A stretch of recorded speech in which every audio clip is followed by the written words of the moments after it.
ایک حقوق وہ ہیں جو بندے اور رب کے درمیان ہیں.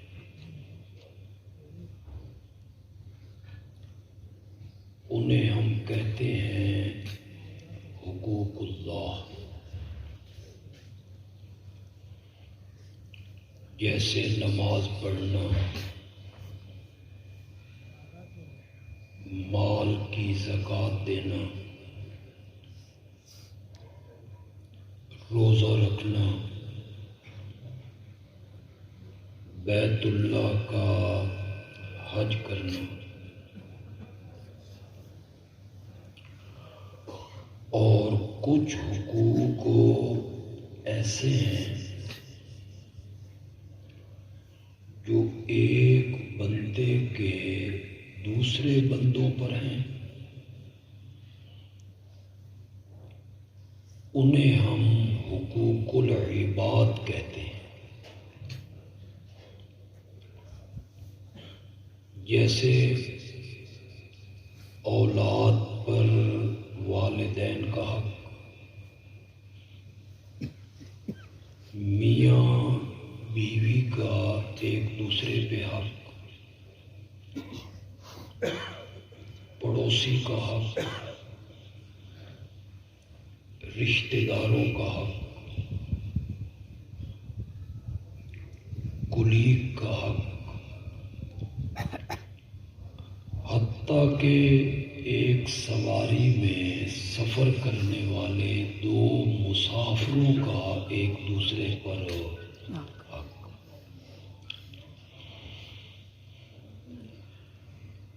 ظاہر بات ہے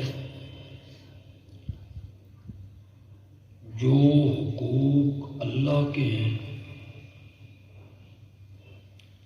ان کی اہمیت زیادہ ہے. وہ اللہ اکبر ہے. اس نے ہمیں پیدا کیا، رزق دیتا ہے. اس کے حقوق کی اہمیت زیادہ ہے. لیکن ایک اعتبار سے جو حقوق العباد ہیں ان کی اہمیت زیادہ محسوس ہوتی ہے.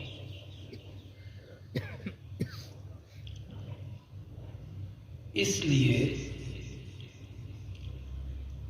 کہ اللہ کے حقوق میں اگر کوتاہی ہو گئی، سستی ہو گئی، غفلت ہو گئی، بندہ توبہ نہیں کر سکا، بغیر توبہ کیے مر گئے، اس میں یہ امید ہے کہ اللہ اس بندے کو معاف کر دے.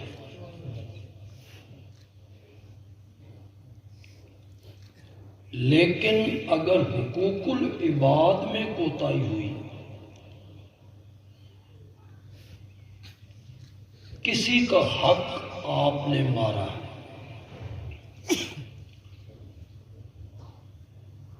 جب تک وہ بندہ معاف نہیں کرے گا اس وقت تک اللہ بھی معاف نہیں کرے گا.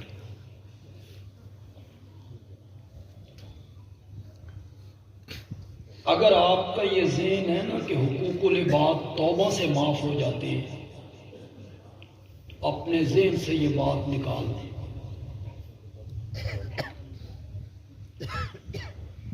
کم تولنا جو ہے نا یہ بندوں کے حق مارنے کے مترادف ہے. کسی کی جائیداد پہ قبضہ کرنا، پلاٹ پہ قبضہ کرنا، مکان پہ قبضہ کرنا، قرض لے کر واپس نہ کرنا. اس کا آواز کم کرے یار، کیوں زیادہ کی ہوگا.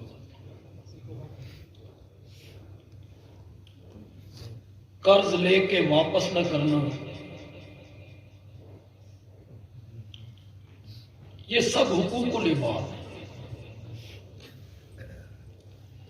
اگر آپ کا ذہن ہے کہ نمازیں پڑھنے سے معاف ہو جائیں گے، بالکل نہیں۔ اگر آپ کا ذہن ہے کہ شب قدر کو جاگیں گے تو یہ حقوق معاف ہو جائیں گے، قطعاً نہیں۔ اگر آپ کا یہ خیال ہے کہ حج کرنے سے یا ہر سال عمرہ کرنے سے معاف ہو جائیں گے، یہ خیال دل سے نکال دیں۔ حقوق العباد اس وقت تک معاف نہیں ہوں گے جب تک وہ مظلوم معاف نہیں کرے۔ حقوق اللہ ہیں، ان میں معافی کی صورت ہے۔ کچھ گناہ ایسے ہیں آپ کو توبہ کرنے کی بھی ضرورت نہیں، اللہ کہتے ہیں میں بغیر توبہ کے ہی معاف کر دیتا ہوں۔ ان کو ہم کہتے ہیں صغیرہ گناہ، صغیرہ۔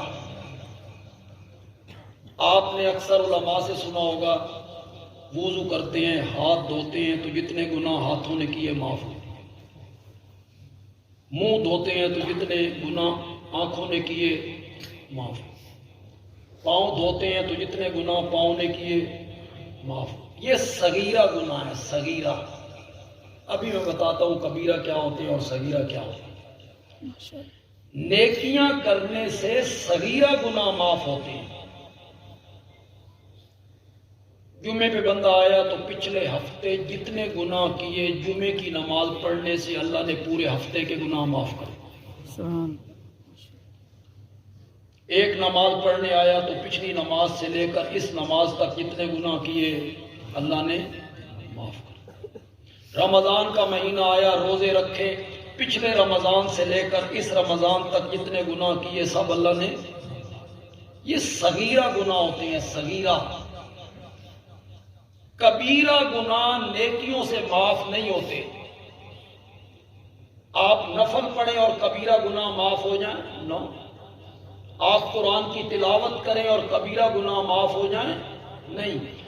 کبیرہ گناہوں کے لیے ضروری ہے کہ آپ رب کے حضور توبہ کریں، معافی مانگیں اور توبہ کریں۔ کبیرہ گناہ وہ ہوتے ہیں جن گناہوں پر شریعت نے کوئی سزا مقرر کی ہے۔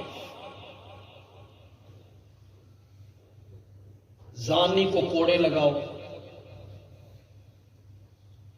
کسی پر بہتان باندھا ہے تو اسے 80 کوڑے لگاؤ، چور کے ہاتھ کاٹ دو۔ جن گناہوں پہ شریعت نے کوئی سزا مقرر کی یا ان پر وعید آئی ہے، وعید، لعنت اللہ علی، کوئی سخت جملہ آیا ہے، وہ ہوتے ہیں کبیرہ گناہ۔ وہ نیکیوں سے معاف نہیں ہوتے، وہ تب معاف ہوں گے جب بندہ اللہ کے حضور کیا کرے گا؟ معافی مانگے گا۔ اور اللہ نے یہ وعدہ کیا ہے ساری زندگی گناہوں میں گزار کے، 50 سال، 60 سال، 70 سال گناہوں میں گزار کے کسی موقع پہ تجھے ندامت ہو جائے اور تو میرے دربار میں آئے اور سچے دل سے توبہ کرے، میں تجھے ایسے کر دوں گا جس طرح آج ماں کے پیٹ سے باہر نکلا۔ یہ قرآن میں اللہ نے وعدہ کیا، یا عبادی الذین اسرفوا علی انفسہم لا تقنطوا من رحمت اللہ فإن اللہ یغفر الذنوب۔ آپ ذرا خطاب کا انداز دیکھیں، خطاب کس طرح کرنا چاہیے تھا؟ بیٹا بھی نافرمانی کرے تو باپ اسے محبت سے نہیں بلاتا، کبھی نہیں کہتا ہو میرا پتر ہو، میرا پیارا ہو، میرا لاڈلا، کبھی نہیں کہتا۔ وہ بھی کچھ سخت جملے بول کے اپنے بیٹے کو مخاطب کرتے ہیں۔ بیٹا جب باپ کی نافرمانی کرے، نافرمان بندوں کو رب خطاب کرنے لگے، کیسے؟ اور گناہگارو، اور میرے نافرمانوں، اور نمک حراموں، اس طرح خطاب نہیں کیا۔ آپ ذرا اس کا انداز دیکھیں، یا عبادی الذین اسرفوا علی انفسہم، جن لوگوں نے گناہ کر کے اپنے اوپر ظلم کیے، اے میرے بندو، سبحان اللہ، اے میرے بندو، لا تقنطوا من رحمت اللہ، اللہ کی رحمت سے نا امید نہ ہونا، فإن اللہ یغفر الذنوب جميعا، بے شک اللہ تعالیٰ سارے گناہوں کو کیا کر دیتا ہے، توبہ کرنے سے حقوق اللہ معاف ہو جاتے ہیں۔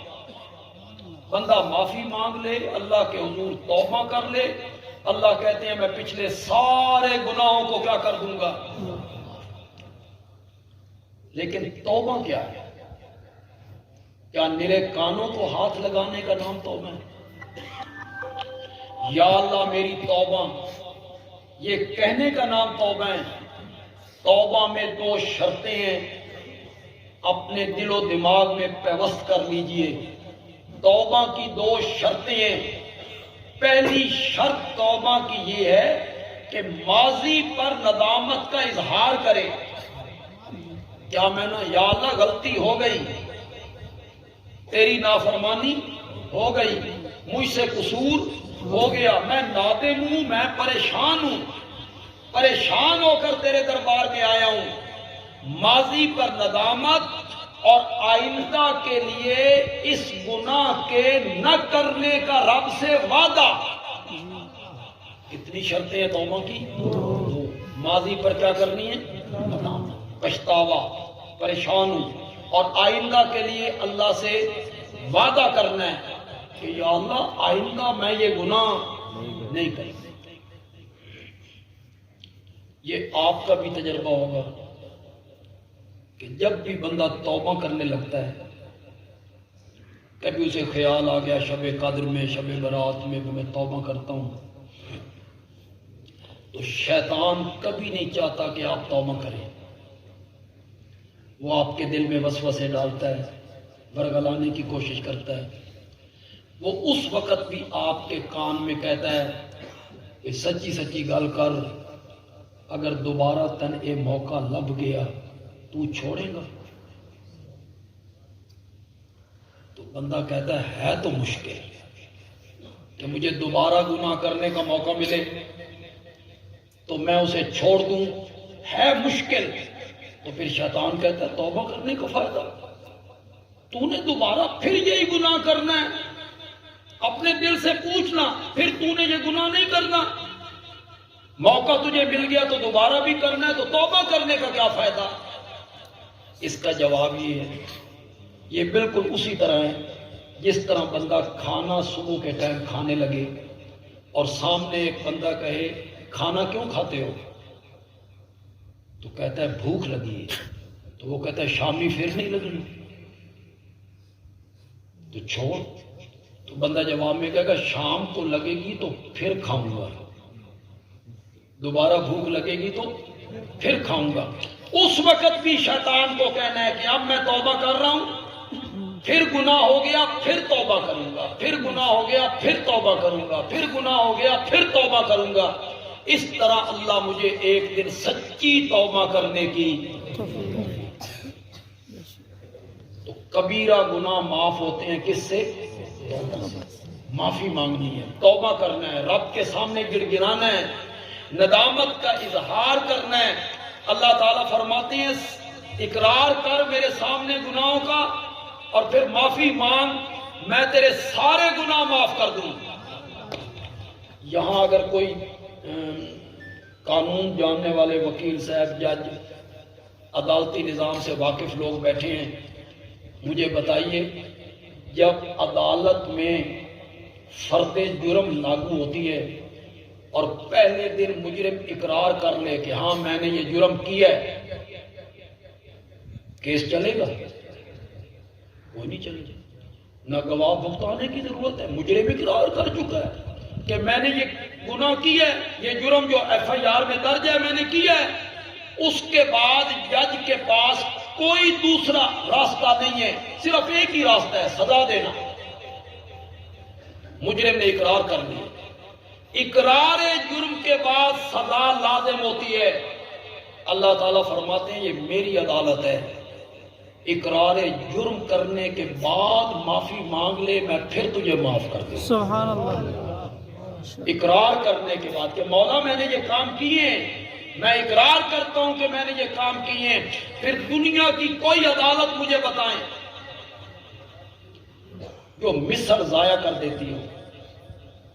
چاہے ملزم بری ہو جائے مثل ضائع کر دے. عدالتیں مثل ضائع نہیں کرتی، مثلیں محفوظ ہوتی ہیں، جگہ جگہ محفوظ ہوتی ہیں. تھانے میں الگ محفوظ ہوتی ہیں، عدالتوں میں الگ محفوظ ہوتی ہیں.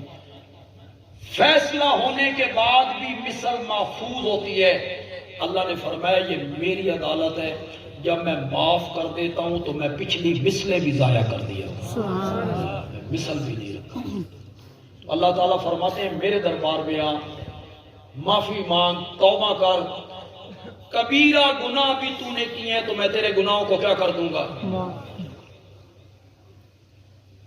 لیکن حقوق العباد توبہ کرنے سے معاف ہوں گے؟ نہیں معاف. یہ جو لوگ کہتے ہیں نا ہم ہر سال عمرہ کرتے ہیں تو وہ جو ہم نے لوگوں کے مال کھا رکھے ہیں وہ معاف ہو جائیں گے. عمرہ کرنے سے معاف نہیں ہوتے، حج کرنے سے وہ حقوق العباد معاف نہیں ہوتے. لوگوں کا جو حق غصب کیا ہے نا، کسی کا پلاٹ دبایا ہے، کسی کا مکان دبایا ہے، کسی کی دکان پہ قبضہ کیا ہے، قرض لے کے واپس نہیں کیا، یہ اس وقت تک معاف جرم نہیں ہوگا جب تک وہ مظلوم معاف ہو. یہ غلط فہمی اپنے ذہن سے نکال دیجیے. آگے بھی سنیے، جو اللہ کے حق ہے نا، نماز، روزہ، حج، زکوٰۃ، اللہ نے حق لازم کیے، اگر اس میں کوتاہی ہو گئی اور آپ نے معافی بھی نہیں مانگی، توبہ بھی نہیں کی، توبہ کیے بغیر مر گئے، قرآن پاک میں اللہ کہتے ہیں پھر بھی گنجائش ہے میری رحمت جوش میں آئے اور میرا نبی شفاعت کے لیے لب کھولے تو پھر وہ بھی معاف کر دو، وہ بھی معاف کر دو.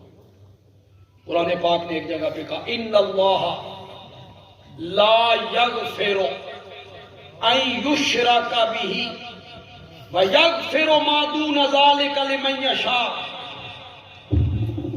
ذرا اس بات کو توجہ سے سننا ہے جی. میری اس بات کو جو میں نے آیت پڑھی ہے یہ سورۃ نساء میں 2 مرتبہ آئی ہے. کتنی مرتبہ؟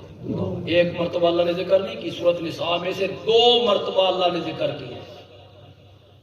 یقیناً اللہ شرک کو معاف نہیں کرے گا. پھر سنیے گا، آپ ترجمہ کر دیں. ان اللہ لا یغفر، کرو مانا اگر آدمی سے آپ کی شد میں دے، بے شک اللہ معاف ہو نہیں کرے گا، ان یشرک بہ، کہ اس کے ساتھ کسی کو شریک بنایا جائے، اسے اللہ معاف نہیں کرے گا. وَيَغْفِرُ مَا دُونَ ذَلِكَ، اور شرک سے نیچے نیچے جتنے گناہ ہیں جس کو چاہوں گا معاف کر دوں گا. شرک کو میں نے معاف ہو نہیں کرتا، شرک کرنے والے کو معاف نہیں کرتا. میں آپ کو اب کیسے سمجھاؤں؟ بیوی سے ہانڈی میں نمک زیادہ پڑ گیا، آپ بلڈ پریشر کے مریض ہیں اور آپ نے اسے کہہ رکھا تھا بے خیال کیتا کر، نمک کا ذرا خیال کیتا کر. بیچاری سے ڈل گیا، آپ کے سامنے سالن آیا، آپ نے لقمہ اٹھایا، محسوس ہوا کہ نمک زیادہ ہے، غلطی ہے، سکیتی ہے، ہو سکتا ہے تسی برداشت کر، چلو اہلیہ ہے، بیوی ہے، شریک حیات ہے، ہو گیا. بغیر پوچھے میکے ٹر گئی. بندہ کہتا ہے چلو شریک حیات ہے، بیوی ہے، چلی گئی ہے ماں باپ کو ملنے، خیر ہے. اور اگر آپ نے اپنی بیوی کے بستر پر کسی غیر مرد کو دیکھ لیا، اب ہے معافی کی صورت؟ کہ چلن دو، اب معافی کی کوئی صورت نہیں۔ ہر خطا بیوی کی معاف ہو سکتی ہے، شوہر کی عزت میں کسی کو شریک کرے یہ ناقابل معافی ہے۔ اللہ کہتی ہیں ہر گناہ معاف ہو سکتا ہے، میری ذات و صفات میں کسی کو شریک بنایا جائے اس سے میں برداشت ہو، یہ ناقابل معافی۔ ان اللہ لا یغفر ان یشرک۔ آپ میں ہر طبقے کے لوگ بیٹھے ہوں، نہ میں تنقید کرنا چاہتا ہوں، میں فتویٰ لگانا چاہتا ہوں، میں تو صرف سمجھانا چاہتا ہوں۔ آپ میں سے کئی لوگوں کے ذہن میں ہوگا کہ نبی ولی جو ہوتے ہیں یہ کوئی اللہ کے غیر تو نہیں ہوتے، یہ اللہ دے اپنے نے، اللہ دے پیارے نے، تو ان کو اگر شریک کر لیا تو وہ کوئی غیر ہے؟ وہ تو اپنے ہیں۔ آپ سچی سچی دل پہ ہاتھ رکھ کے بتائیں، اگر آپ اپنی بیوی کے بستر پر اپنے سگے بھائی کو دیکھ لیں، ہے برداشت؟ ہے برداشت؟ کیوں؟ وہ غیر ہے، وہ تو اپنا ہے۔ تمہاری رگوں میں تو ایک باپ کا خون دوڑتا ہے، ایک ماں کا دودھ آپ نے پی رکھا ہے۔ آپ اپنی بیوی کی عزت میں سگے بھائی کی شرکت کو برداشت نہیں کرتے۔ اللہ فرماتے ہیں میں بھی اپنی صفتوں میں اپنے پیاروں کو شریک نہیں کرتا، وحدہ لا شریک۔ اب میں آپ کو کیسے بتاؤں شرک کیا ہوتا ہے؟ میں ایک حدیث پڑھ دیتا ہوں، اس میں میری اپنی کوئی بات نہیں ہے، میں آقا کا فرمان پڑھ دیتا ہوں، اس کے بعد فیصلہ آپ پہ چھوڑ دیتا ہوں۔ آپ اپنے علماء سے بھی جا کے پوچھ لیں کہ بدیالوی آیا تھا، یہ حدیث بیان کر گیا ہے۔ ایک شخص نے میرے نبی کے سامنے آ کے کہا ما شاء اللہ و ما شاء محمد صلی اللہ علیہ وسلم، وہی ہوگا جو اللہ چاہے گا اور جو محمد چاہیں گے صلی اللہ علیہ وسلم۔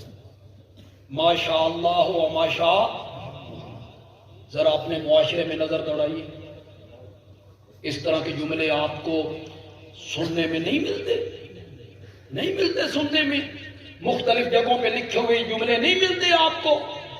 یہی تو جملہ اس بندے نے بولا تھا ما شاء اللہ و ما شاء محمد، جو اللہ چاہیں گے اور جو محمد چاہیں گے صلی اللہ۔ میرے آقا نے جملہ سن کے فرمایا اجعلتنی للہ ندن، یہ جملہ کہہ کے تو نے مجھے اللہ کا شریک کیا۔ اس کو میرے نبی نے شرک کہا، اس جملے کو شرکیہ جملہ کہا۔ کیا جملہ تھا؟ جو اللہ چاہیں گے اور جو محمد چاہیں گے۔ میرے آقا نے کیا کہا اجعلتنی للہ ندن، یہ جملہ کہہ کے تو نے مجھے اللہ کا کیا بنایا؟ شریک بنایا۔ آگے جو کچھ میرے نبی نے فرمایا اس کا میں ترجمہ نہ بھی کروں، عربی عبارت پڑھوں تو آپ سمجھ جائیں گے، اور عربی سمجھ جائیں تو زیادہ لطف ہے۔ میرے آقا نے آگے فرمایا آج کے بعد کوئی بندہ نہ کہے ما شاء اللہ ہو و ما شاء محمد، بل قولو، بلکہ کہو ما شاء اللہ وحدہ، ما شاء اللہ وحدہ، ہوگا وہی جو اللہ اکیلا چاہے۔ اس جملے کو میرے نبی نے شرکیہ جملہ، پھر آگے میرے نبی نے تربیت کیا کی، ہوگا وہی جو اللہ اکیلا چاہے۔ جتنے لوگ آپ بیٹھے ہیں پڑھے لکھے بھی ہیں، کم تعلیم یافتہ بھی ہیں، سچی سچی بات کریں، حضرت نوح علیہ السلام چاہتے تھے کہ بیٹا ڈوب جائے، سوچ لو، حضرت نوح چاہتے تھے کہ بیٹا ڈوب جائے، کیا چاہتے تھے؟ تو منتیں کر رہے ہیں اس کی، ارکب معنا، بیٹا آ میرے ساتھ سوار ہو جا، کافروں کا ساتھی نہ بن۔ اس نے کہا صحابی الی جبل، میں پہاڑ پہ چڑھ جاؤں گا، پانی سے بچ جاؤں گا۔ حضرت نوح نے فرمایا بچے جس کو تو سیلاب سمجھے بیٹھا ہے نا، یہ سیلاب نہیں ہے، اللہ کا عذاب ہے، بچے گا وہی جس پر میرا رب رحم کرے گا۔ بے شک۔ فحال بینہم الموج، قرآن تو پڑھیے گا، سورۃ ہود پڑھیے نا، بیٹی اور باپ کی گفتگو ہو رہی ہے، ادھر بیٹا ہے ادھر باپ ہے، اور باپ بھی معمولی آدمی نہیں ہے، 950 سال اللہ کی توحید کے لیے مار کھائی۔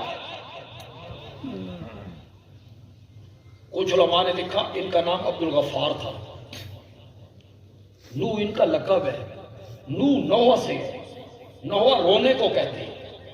یہ سارا دن اللہ کی توحید بیان کرتے تھے اور ساری رات اللہ کے خوف سے رویا کرتے تھے۔ اللہ۔ اتنا پیارا پیغمبر، بیٹا سامنے اس کی منتیں کر رہے ہیں، آجا۔ قرآن کہتا ہے فحال بینہم الموج، باپ اور بیٹے کے درمیان ایک موج اٹھی، فکان من المغرقین، بیٹا کیا ہو گیا؟ غرق ہو گیا۔ حضرت نوح چاہتے تھے کہ غرق ہو جائے، کیا چاہتے تھے؟ اور وہ کیا چاہتا تھا؟